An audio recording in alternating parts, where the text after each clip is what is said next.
Hello students, आज हम start करने जा रहे हैं नेस्टेड इफ एल्स स्टेटमेंट। हमने लास्ट क्लास में मल्टीपल इफ एल्स स्टेटमेंट करी थी।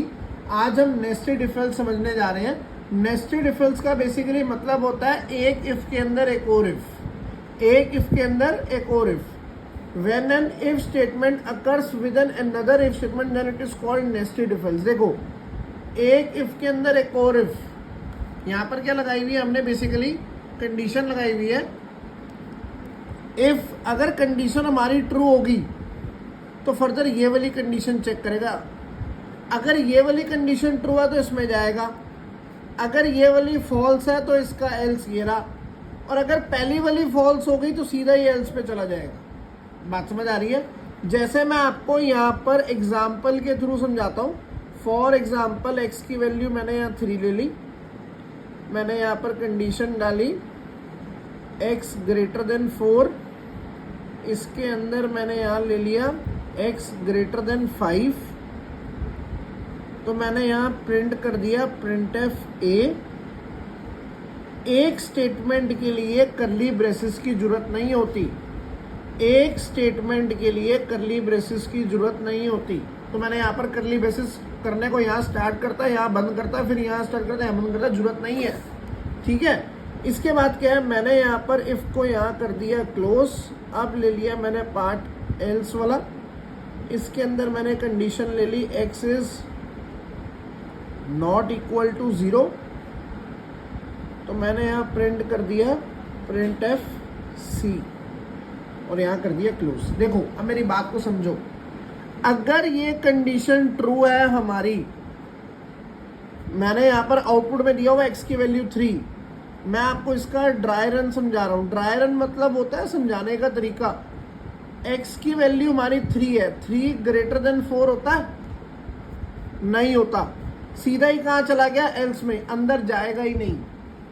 यहाँ पर एल्स में आया 3 is not equal to 0, condition is true, तो आंसर क्या आ गया हमारा सी।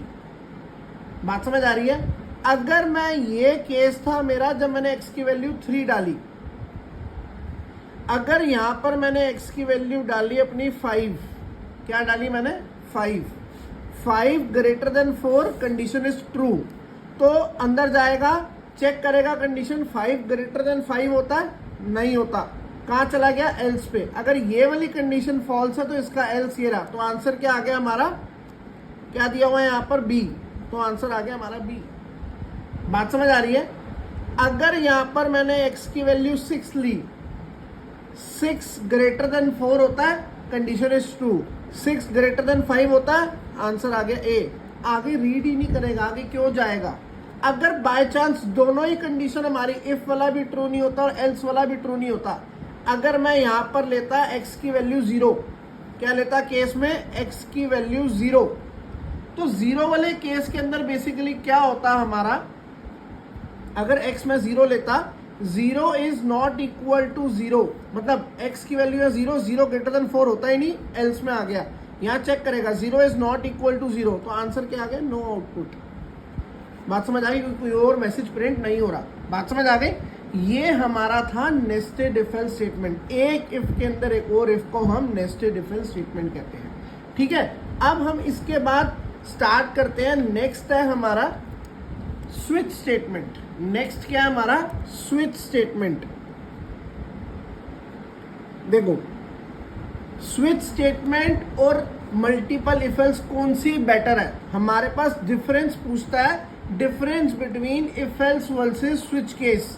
तो सबसे पहले हम यहां पर देखते हैं, जैसे मुझे फॉर एग्जांपल मैंने आपको यहां पर लिखा to print number of days using switch case, तो हमें कैसे करना है, मैंने यहाँ से अपना सबसे पहले क्या करा, हेडर फाइल स्टार्ट करी, हैश इंक्लूड stdio.h, यहाँ पर मैंने इंट मेन लिया।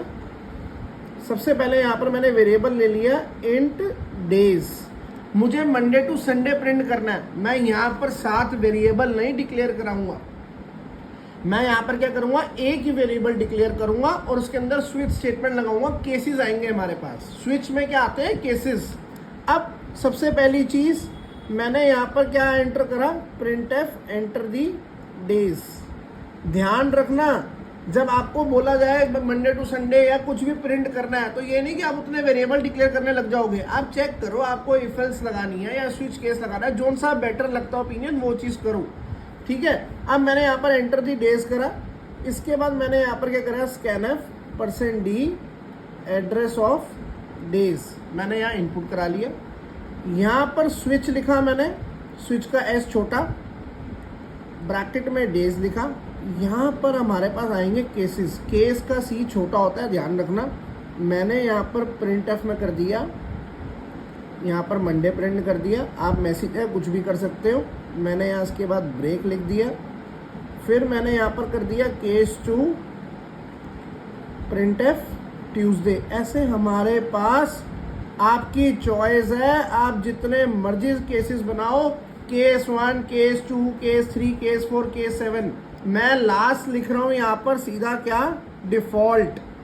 क्या लिख रहा हूँ, डिफॉल्ट। इसके अंदर मैंने यहाँ पर क्या लिखा, प्रिंट एफ में please enter the days between 1 to 4 या 1 to 7, जो भी आपको लिखना है, या लिख दो इनवैलिड चॉइस, जो आपको ठीक लगे वो आप मैसेज यहाँ प्रिंट कर सकते हो। डिफॉल्ट में ब्रेक नहीं लगाना होता। लास्ट में यहाँ पर डेज को प्रिंट कर दो। डेज वैसे हमने प्रिंट कर ही दी है तो हमें जरूरत नहीं है। कोई मैसेज चाहते हो तो लिख दो, thanks for using this program, और उसके बाद यहाँ पर लास्ट में आएगा रिटर्न 0। करली ब्रेसेस बंद कर दो। जो ये वाला करली ब्रेसेस था हमारा, वो ये बंद हुआ है। अब देखो प्रोग्राम को समझ लो। फॉर एग्जाम्पल आपने यहाँ पर एंटर दी डेज, आउटपुट में आएगा लिखा हुआ, आपने यहाँ पर डेज डाला 5, तो 5 जाएगा मंडे ट्यूसडे वेडनेसडे फ्राइडे, तो आंसर क्या आएगा हमारा, फ्राइडे। बात समझ आ रही है। अगर आप डालते हो यहाँ पर 7 तो आंसर आएगा संडे। अगर मैं यहाँ डालता हूँ 9 तो लिखा आएगा please enter the days between 1 to 7। देखो यहाँ फ्राइडे के साथ thanks for using this program तो आएगा ही आएगा। ये चीज तो सबके साथ आएगी क्योंकि ये करली ब्रेसेस के बाहर है, ध्यान रखना। ये स्विच केस के बाहर है, ये मैसेज तो हर किसी के साथ आएगा ही आएगा।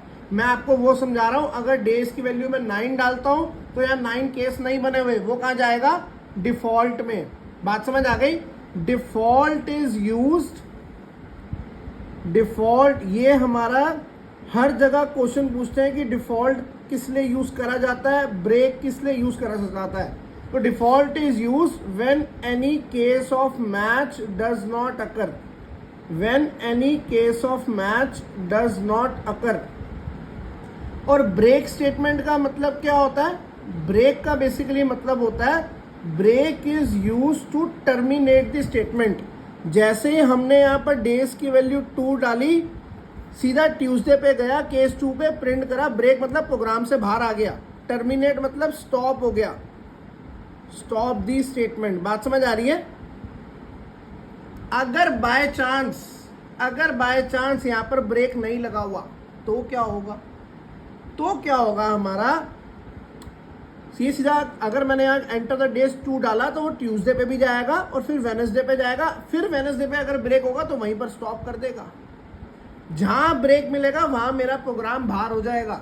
ये इफ एल्स की तरह नहीं है कि सारे केसेस चेक करेगा, तो ये ज्यादा बेटर होता है as compare to multiple if else. Multiple if else में सारे केसेस वो मिलने के बाद भी चेक करता है, तो ये ज्यादा बेटर है as compare to multiple if else switch case. कोई डाउट है तो बताओ, कोई डाउट हो किसी बच्चे को कमेंट कर सकते हो आप। मेरी वीडियो को सब्सक्राइब करो, लाइक करो, शेयर करो, अपने जितने ग्रुप्स हैं हर किसी, जो बच्चा BCA कर रहा है, BSc कर रहा है, हर किसी ग्रुप में ये वीडियो लेके जाओ। और कोई भी डाउट हो, मेरा नंबर दिया हुआ है वहां पर, मुझे कांटेक्ट कर सकते हो। Thank you.